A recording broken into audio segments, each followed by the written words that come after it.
سلامونه او نیکې هیلې لرو برو غیرتي افغانانو. بې غیرت افغان دې زما سلام هم ناري و چې بې غیرته مې مړ نه کړي، چې غیرتي سړی مې مړ کړي مرګ بهمه. دا پاسه که چې مې ته لګولې دا د پخواني رئیس جمهور شهید ډاکټر صاحب نجیب الله د ډورنلاین شهید راځئ چې نن درته د ده غیرت د ده افغانیت د ده غرور درته وښیم او دا غم د پاکستان د استخباراتو د آیسای یو کس چې دی خپله د ثوابۍ سره تعلق لري د هغې د خولې نه یې واورئ چې تاسو ته معلومات وشي چې پاکستان، روس او انډیا ډاکټر صاحب نجیب الله ته پناه ورکوله چې د ده ژوند وژغورل شي، خو ده ته انکار کړی و. دا ویډیو ګورئ بیا سره خبرې کوم. नजीब को जनजिया ने पैगाम भेजा था, सफ़ीर को कहा था कि उसे कहो कि हमारे कमीशन में आ जाए, हम उसको पनाह देते हैं.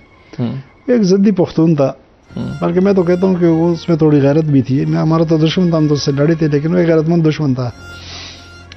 उसने कहा कि नहीं, मैं पाकिस्तान से लड़ा हूँ तो मैं पाकिस्तान का एहसान नहीं लेना चाहता. इंडियन हाई कमिश्नर उससे चुप रहा था और फिर वो चानकोफ था, किया था, वो KGB का सरबराह था, वो आ गया नजीब से मिलने. अभी उसने रिज़ाइन नहीं किया था. औलाद देख रहा था तो उसने डॉक्टर नजीब को कहा कि मास्को में आपके लिए घर तैयार है और आप चलें वहाँ. तो नजीब से पहले उसकी बीवी ने जवाब दिया, डॉक्टर नजीब की एहलिया ने, कि हम तारीख के हाथों मरने के बजाय अपने लोगों के साथ इस घर की दहलीज पर मरना पसंद. ممکن افغانان ورونو چې دته جنرال ضیاء جواب لیږي چې راځه زه تاسو ته پناه در کوم او دلته پناه واله، خو شهید ډاکټر صاحب نجیب الله ورته وایي چې زه ته زما یو دشمن هیواد یې او دی خپله مو ته دشمن وایي. دا د آیسای چې کار کړی، زه هېڅکله نه ستا نه پناه نه الم.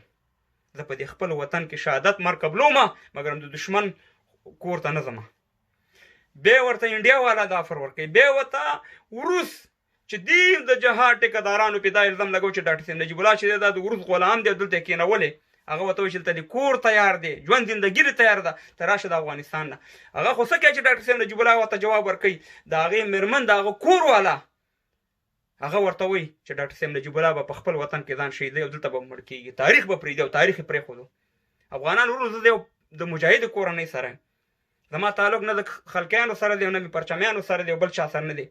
خو غیرتي سړي نه جار شه او راشئ وګورئ دا د جهاد ټیکهداران چې کله دی پاکستان ته لاړ شي، دا د احمدشاه ابدالي بچیان چې ځان ته وایي او دا پټګي په سر کړي او دا دومره دومره ګیري، آیسای ته داسې په دا ده رام رام رام ښکار دغه د هندوانو سیکانو غوندې چې هغې خپلې بتخانې ته ځي چې څومره بېعزتیانې دې ته ورړولي په دا پکولونو، په دا واسکټونو، په دا افغاني جامې وانې دي.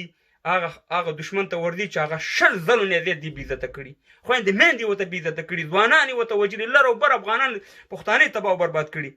د دې دغه وګوره او د ډاکټر صاحب نجیب غیرت او افغاني غرور وګوره. افغانان ورونو، تاسو ته ما یو 3 کاله مخکې دا ویډیو ډکه کړې وه چې ډاکټر صاحب نجیب الله چې دی هغه طالبانو نه دی شهید کړی، ځکه د هغې موقع ګواه ما سره په لاره 20 کاله مخکې خبراته کوم.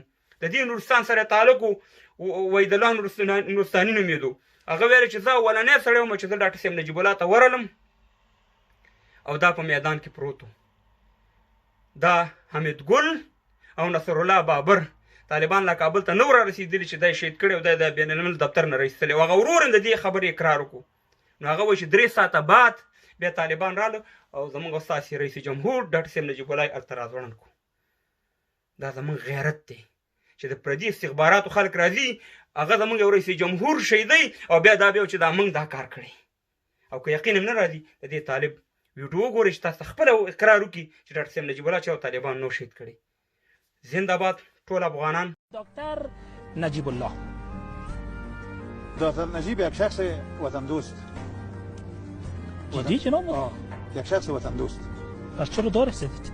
ما دار نزدیم. طالبا دکتر نجیب نکشتن. شما مصاحبه 12 میزان 1375 که کیت کلارک نماینده BBC همراه مولا محمد ربانی رئیس وزرای ما که مصاحبه کردن، اونا گفتن که ما دکتر نجیب نکشتیم ولی کسی که کشته از او دفاع میکنیم. طالبان پل شرقی بودن که دکتر نجیب در کابل کشته شده بود. وقتی که طالبان در صحن ارگ آمدن، مردی دکتر نجیب در میدان دیدن، بازی ها گرفتن ارزانش کردن که مردم یکم برسونن. ولی ما نظر شخصی ما است که دکتر نجیب یک شخص وطن پرست و واقعا سخنایی که میگفت و یک چیز دیگه مرا متعجب ساخته به این که ما در کتاب خواندم که مفسر قرآن عظیم خواند. این نظر شماست در مورد دکتر این نظر نجیب شخصی یا خودم است.